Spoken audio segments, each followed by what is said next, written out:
Hello friends, जो हम assessment का टॉपिक कर रहे थे उसका सेकंड पार्ट ये है। जो पहले हो गया था 3 कर लेते असेसमेंट एज लर्निंग कर लिया था, असेसमेंट फॉर लर्निंग कर लिया था और असेसमेंट ऑफ लर्निंग कर लिया था।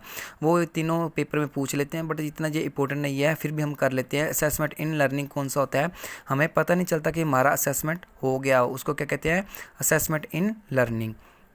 देन इसके बाद क्या करेंगे, टेस्ट करेंगे। स्टैंडर्डाइज टेस्ट कौन से होते हैं, जिसे ओवरऑल सभी सब्जेक्ट के लिए टेस्ट लिए जाते हैं, उसको क्या कहते हैं, स्टैंडर्डाइज टेस्ट।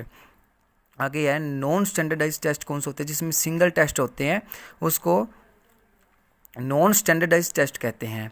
आगे है criteria reference test, school test and जिस टेस्ट में पासिंग नंबर चाहिए हो, जैसे पिछले में देखते होते हैं क्लासों में कि 100% में से 33% आ जाए वो बच्चा पास है, वो कौन से टेस्ट है, क्राइटेरिया रेफरेंस टेस्ट। आगे है नॉन क्राइटेरिया टेस्ट, वो टेस्ट जिसमें स्टूडेंट्स की कट ऑफ दिख हो। जैसे कि एग्जांपल ले लेते हैं हम, जैसे कि पहले 90 नंबर तो पासिंग मार्क्स चाहिए पीटेट में, बट उसके पहले था जिसके जितने ज़्यादा नंबर होंगे, कट ऑफ ज़्यादा होगी, वो उसको सिलेक्ट किया जाएगा। उसको क्या कहते हैं, नॉन क्राइटेरिया टेस्ट। जो टेस्ट जिसमें स्टूडेंट्स की कट ऑफ अधिक होगी, उसमें स्टूडेंट्स सेलेक्ट होंगे, उसको कहते हैं नॉन क्राइटेरिया टेस्ट। देन उसके बाद करेंगे हम, देखो, वैलिडिटी टेस्ट, जिसमें जितना सिलेबस दिया हो उतना ही बस कम करें, जितना काम दिया हो उतना ही। जैसे क्लास में कह दिया टीचर ने कि एक पेज का काम करो या 2 पेज का काम करो, इतना टेस्ट लूँगी, इतना पढ़ लो, तो उसको क्या कहते हैं, वैलिडिटी टेस्ट कहते हैं। जितना सिलेबस दिया हो उतना ही काम हो, उतना ही काम का टेस्ट हो।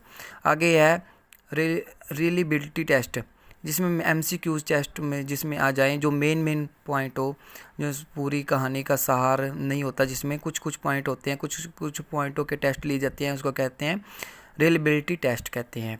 देन उसके बाद हम रिकॉर्ड करेंगे, जो 3 रिकॉर्ड होते हैं, इसमें आ जाते हैं पेपर में। पोर्टफोलियो रिकॉर्ड पहला है, इसमें क्या होता है, जैसे कि बंदे का, बच्चे का ड्रेस, नेम, उसका घर का एड्रेस, उसका नेम, उसका फादर नेम, उसका पास्ट, सभी उसका जो डाटा लिखते हैं। एंड एडमिशन होने से पहले जो रिकॉर्ड लेते हैं, कोई बच्चा नया एडमिशन लेने के लिए आया, उसका नाम लेंगे, उसका घर का एड्रेस, उसका पापा का नाम, उसके पापा क्या काम करते हैं, जो भी रिकॉर्ड होता है उसको क्या कहते हैं, पोर्टफोलियो रिकॉर्ड कहते हैं उसको, पोर्टफोलियो।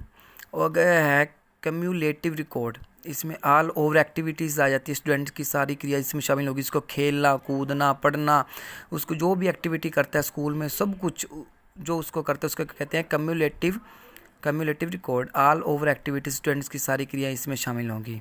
देन उसके बाद है एनाकोडोटल रिकॉर्ड, ओनली बिहेवियर, जिसमें जिस टीचर के साथ कैसा कैसा बिहेवियर होगा, और उसको कहते हैं एनाकोडोटल रिकॉर्ड। ओनली बिहेवियर, जिस टीचर के साथ कैसा बिहेवियर करेगा, वो जो रिकॉर्ड करते हैं उसको कहते हैं anecdotal record. So thank you friends, हमने आज असेसमेंट CDP का ये टॉपिक किया। तो इतना परफेक्ट तो नहीं हूँ, तो जितना हुआ तो फ्रेंड्स सपोर्ट करना। Thank you.